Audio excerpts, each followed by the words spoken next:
अभी कुछ दिन पहले बीजेपी का एक बहुत बड़ा नेता मिला मेरे को।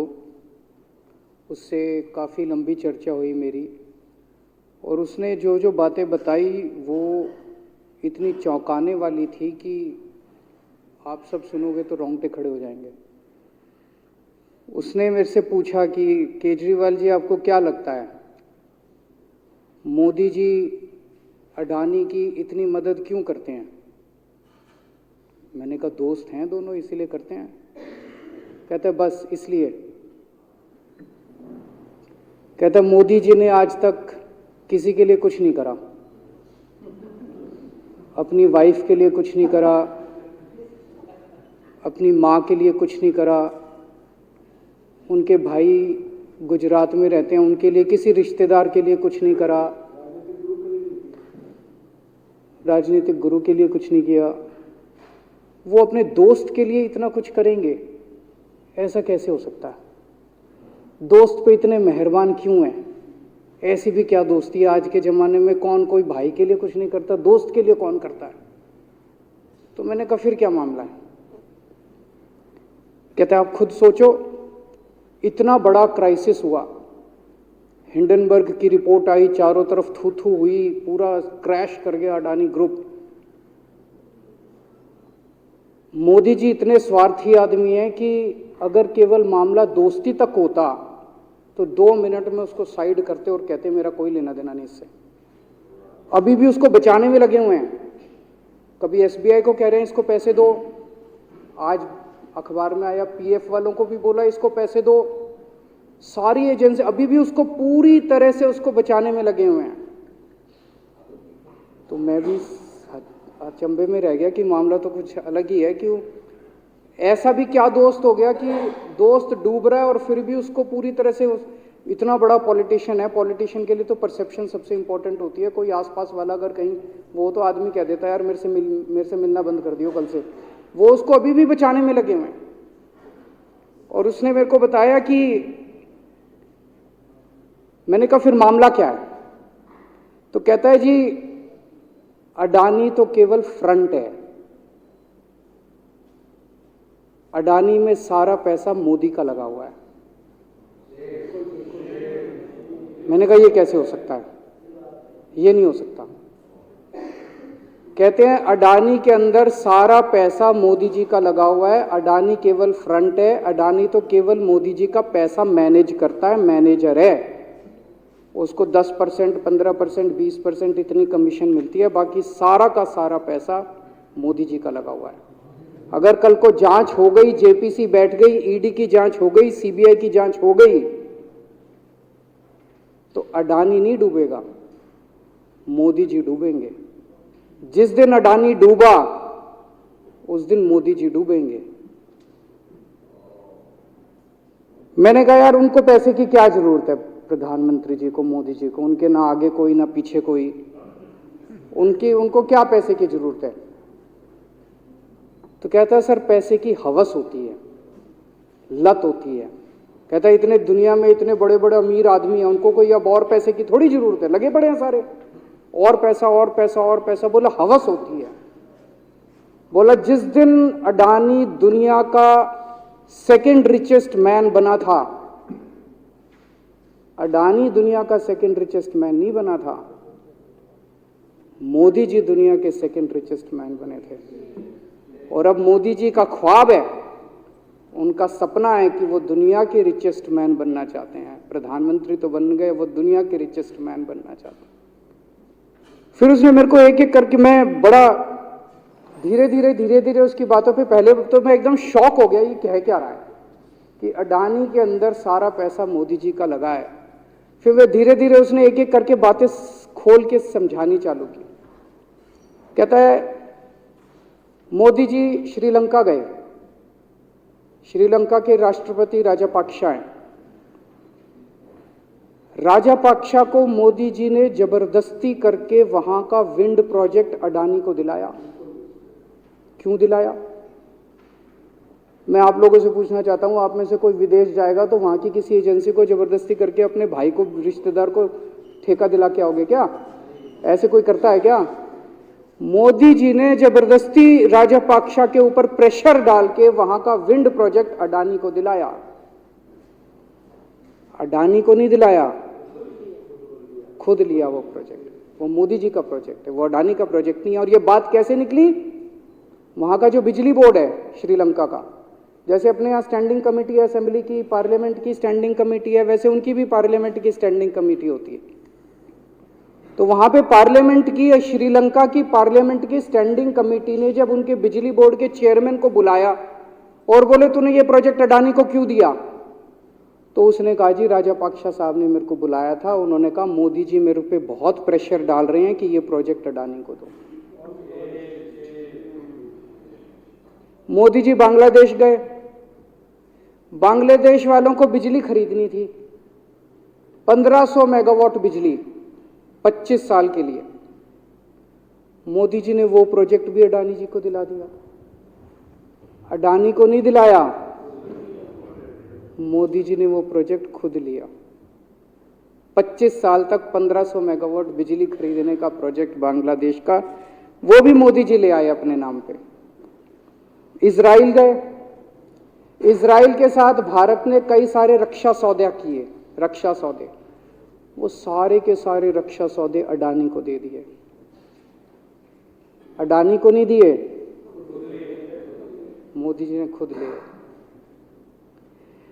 अभी 2-3 साल पहले 6 एयरपोर्ट की नीलामी हुई प्राइवेटाइजेशन के लिए, सरकार ने उनकी नीलामी करी, भाई प्राइवेट प्लेयर आके लो।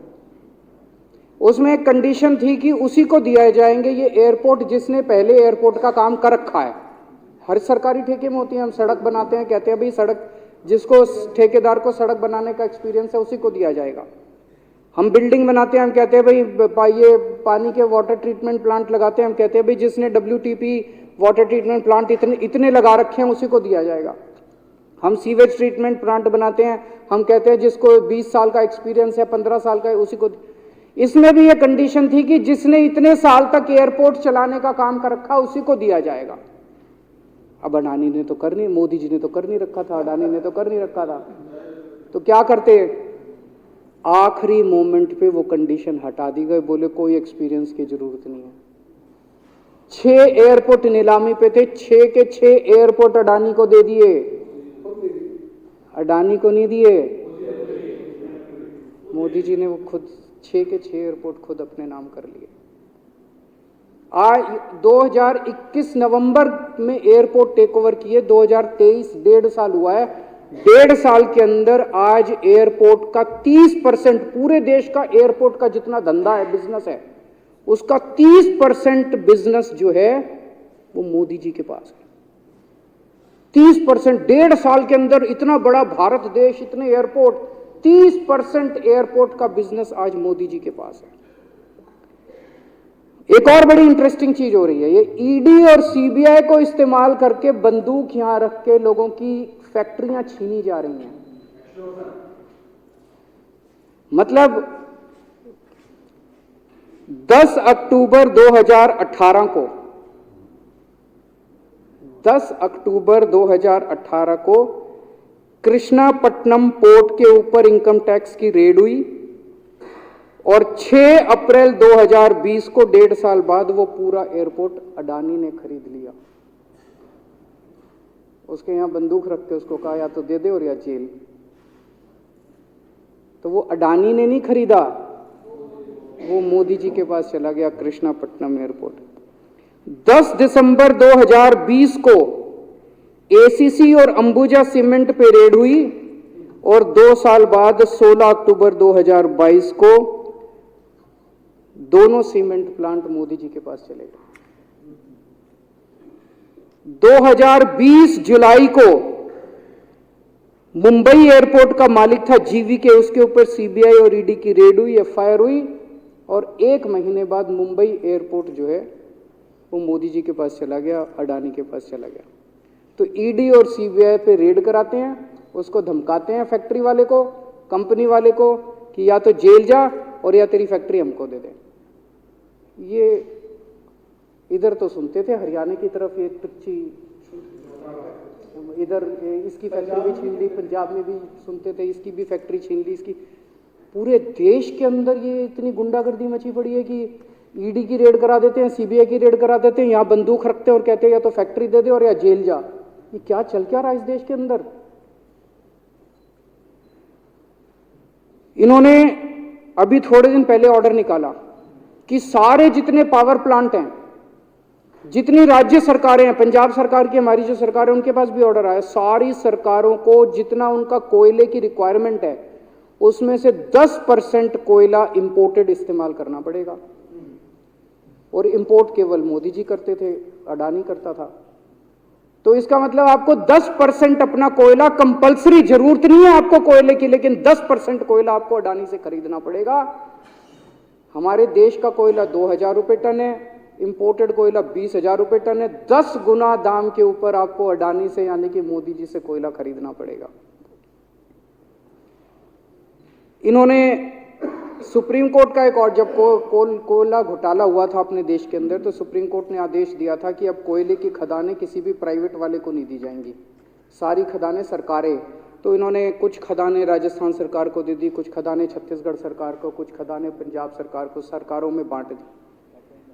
बाकी पूरे देश में केवल राज्य सरकारों के पास खदानें हैं। केवल अडानी के केस में उन्होंने एक्सेप्शन करके अडानी को कोयले की खदानें दे दी और उसमें भी ऑर्डर कर दिया कि 4000 कैलोरी से कम वाला कोयला जो है उसको रिजेक्टेड माल माना जाएगा, जबकि वो सबसे अच्छा कोयला माना जाता है और वो रिजेक्टेड माल इसको फ्री में मिलता है।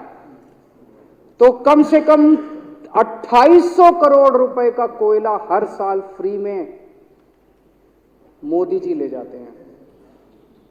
2800 करोड़ रुपए का कोयला हमारी खदानों से हर साल मोदी जी निकाल के ले जाते हैं। 2014 में, अभी जो अतिशी जी ने कहा, 2014 में अडानी जी की यानी कि मोदी जी की जायदाद 50,000 करोड़ की थी। 7 साल बाद इनकी जायदाद हो गई 11.5 लाख करोड़। मोदी जी इतना पैसा लेके कहां जाओगे? 11.5 लाख करोड़ रुपए की जायदाद, 7 साल में इतना लूट लिया आपने देश को।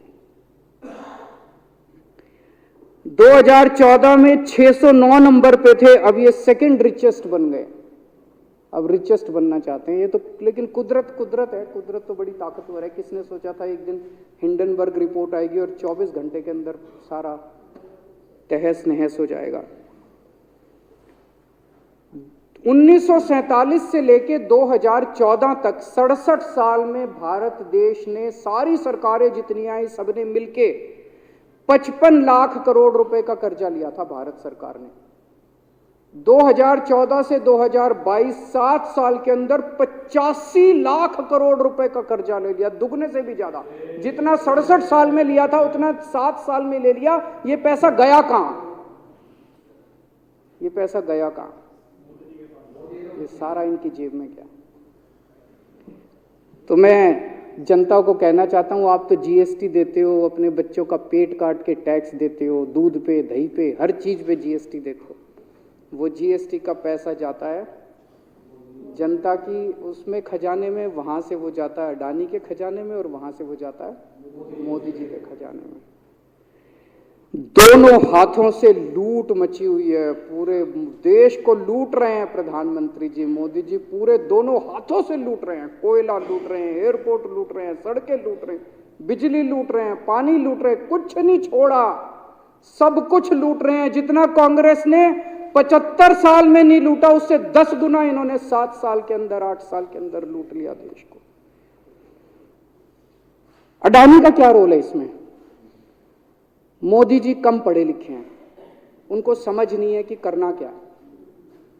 अडानी आके बताता है पैसा यहां लगा लो, इस देश में चलते हैं, वहां की ये कंपनी खरीद लेते हैं, ईडी को और सीबीआई को इसके पीछे लगा दो।